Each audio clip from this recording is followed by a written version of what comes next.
Next one up is from Steve Calderon. Hey, John. Pablo Schreiber got cast as Master Chief in the television adaptation of the video game Halo for Showtime. Do you see the series becoming the next big thing in television like Game of Thrones and the most popular for the network? You know what's funny is it was just yesterday I was doing my companion video and somebody had sent in, hey, what's going on with Halo? Has anybody heard anything new about Halo? This is just yesterday. I'm like, nah, man, I haven't heard anything. I think they were going to be starting production soon, but for all I know, they canceled the damn thing. I have no idea what's going on with it. And then a little bit later in the day, they dropped the news that Pablo Schreiber is taking over the role, and they're going to be moving forward. Apparently, they're going to start shooting the damn show in the next month or two.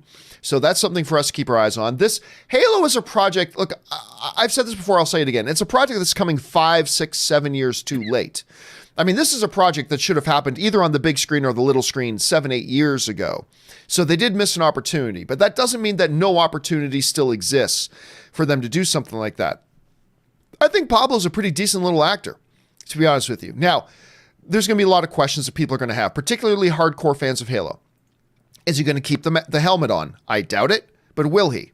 They did it for Dread. Maybe they'll do it for this, but I doubt it. They say there's going to be this isn't just going to be an action series. There's going to be a lot of character drama in this, and that's interesting too.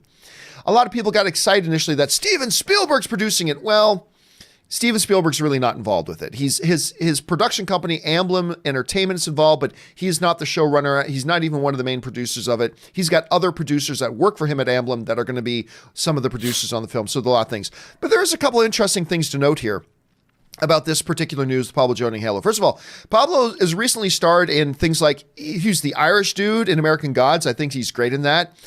He was nice in Skyscraper, even though the movie wasn't all that great. I thought he was quite good in Den of Thieves with Gerard Butler. Again, a movie that didn't quite click, but I thought he was quite good in it. He was, of course, was in 13 Hours. And by the way, of course, I got to mention that Pablo's a good Canadian kid, born in British Columbia, Canada, as a matter of fact. And yes, you're right. That's a very unique last name. If you thought, I wonder if he's related to Liev Schreiber. Yes, he is. He is the half brother of Leo Schreiber.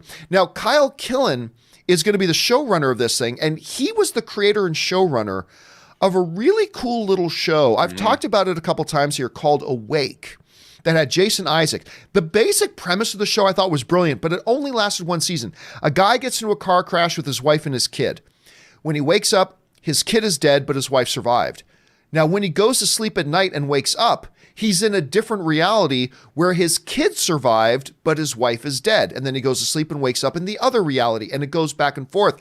It was a fascinating show. I loved it, and unfortunately got canceled. So the fact that this guy who created that show is going to be show running this is really quite interesting to me. And of course, maybe this show's coming a little bit too late, but the fact of the matter is Halo is a brand that has over $5 billion in sales in the lifetime of the franchise. So there is a lot there to kind of digest. There's a lot to this. Look, do I think this is a nice choice for the role? Sure. He's a decent actor. I think he could play the role well. We'll have to see what kind of way they're going to portray Master Chief in this.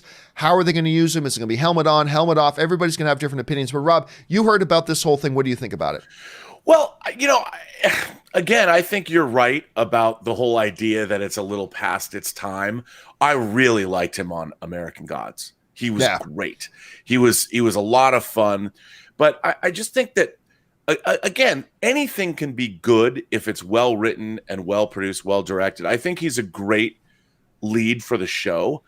But a Halo series, again, video game adaptations have not had a great track record. No, they have not. Halo itself is aside from the action, it's not like it's got this really intriguing storyline with lots of twists and turns, which they're going to have to, I guess, manufacture. But I don't know. It really depends. I hope it's good. A big genre show. It's going to require, by definition, a lot of special effects. I hope that I can have the opportunity to buy one of those Moto Destroyer. What are they called in the game? The 4-wheel. Yeah. I want one of those with a big gun on it. If I can drive that around the streets of Pasadena. But I think, there's a lot of people involved, but they were involved because of their involvement buying the rights to this years ago. And it was something that Neil Blomkamp was going to do, and Weta was going to do, and Peter Jackson was going to be a part of. And I just think that, again, I hope it's good, but I think it's really difficult to turn, even look what happened with Assassin's Creed, which is a game I played the first Assassin's Creed and I loved it. But turning it into a movie or a TV show and make it compelling over the course of how many hours? 10 hours, let's say. It's rough, dude. And I just don't know. I am not excited about a Halo show, but when they get great talent associated with it, I will watch. I'll give it a chance. Yeah, I mean, and, you know, I think some people may object and say, look, there is actually a pretty deep and layered and kind of rich mythology that they've built into the Halo franchise over the years. Now, can you translate? Then again, there is for Assassin's Creed as well, and look how that turned out. But again, I'm going to side with you on this, Libera. I'm not tremendously excited about this, but the fact that they've gotten a couple of really talented people behind the camera involved, that intrigues me. I like the selection of Schreiber. That intrigues me as well. And I'm with you. I may not be excited about it, but I'm going to give this thing a chance when it comes out. I think there's enough there to kind of justify that.